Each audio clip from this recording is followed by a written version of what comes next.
Buongiorno, ben ritrovati amici. Oggi prepariamo una ricetta davvero immancabile sulle nostre tavole natalizie.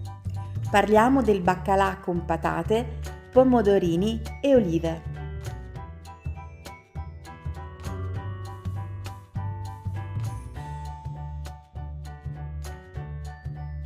Iniziamo tritando grossolanamente al coltello 2 cipolle.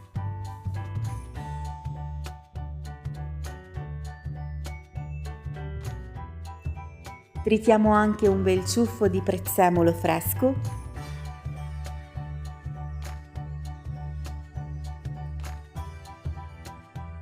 e poi prendiamo un trancio di baccalà da circa 1 chilo e lo tagliamo in pezzi.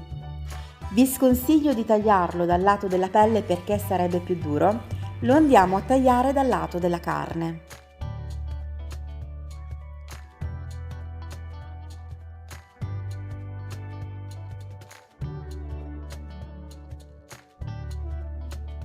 Poi prendiamo un tegame capiente, versiamo all'interno circa 4-5 cucchiai di olio.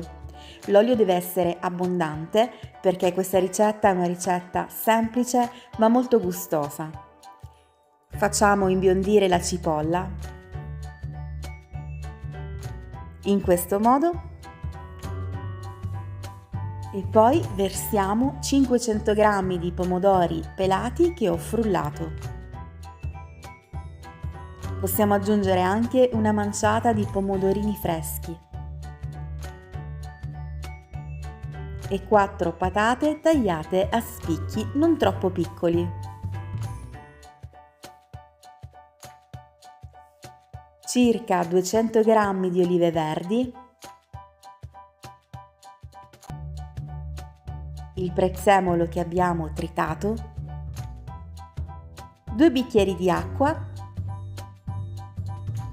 capperi sciacquati,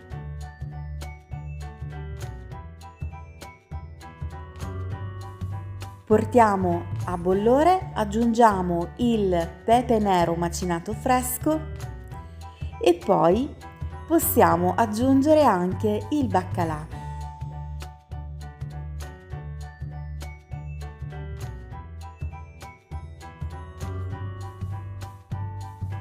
Nel frattempo, amici, se questa ricetta vi piace, vi invito a lasciare un bel like a questo video. Se non siete iscritti, iscrivetevi e unitevi anche voi a questa bellissima famiglia di cuochini e cuochine. Mi trovate anche su Instagram e su Facebook. Vi lascio tutti i link qua giù nel box informazione. Chiudiamo con il coperchio, lasciamo cuocere a fuoco medio per 30 minuti, andando di tanto in tanto a rigirare.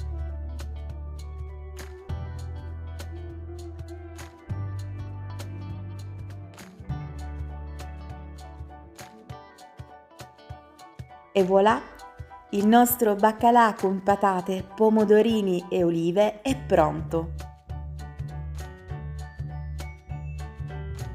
È davvero buonissimo e super profumato! Aggiungete la salsa, in questo modo sarà bello cremoso e potrete fare la scarpetta con il pane. Questo è davvero un piatto che non può mancare sulle nostre tavole. Il giorno di Natale. Spero che la ricetta vi sia piaciuta, io vi mando un abbraccio e un bacione e ci vediamo presto con una nuova video ricetta. Ciao!